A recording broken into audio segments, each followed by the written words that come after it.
good. So if you feel me?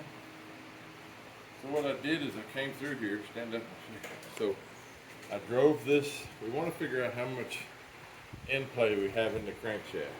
So I used a dead blow, or you can use a lead hammer, and you just tap this into the shaft as far to the right as you can, and you put a piece of tape here and you mark it right where it touches that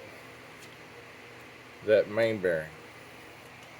And then you look right here, and we've got that much gap.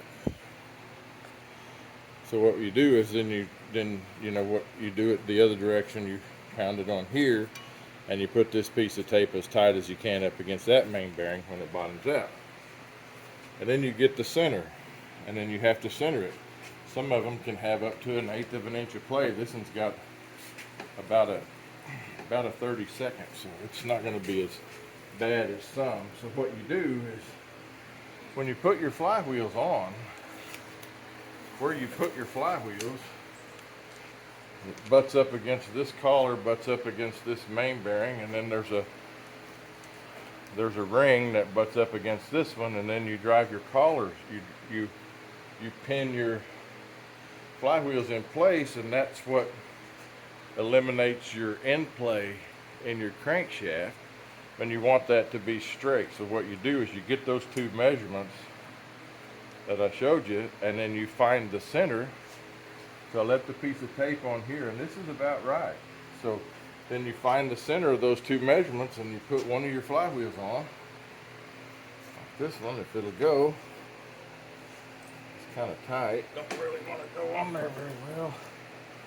And then you put your gib key in there and just get it started, and it'll hold it in place.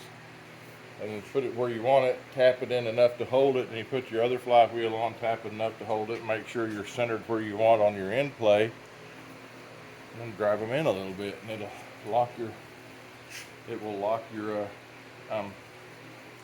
crankshaft into place, where this rides on this bearing and where that other collar rides on this bearing, and it eliminates your end play on your crankshaft. We don't want it wearing. What it'll do is it'll just wear up this bearing, wear out the davit on these bearings if it goes back and forth and back and forth. So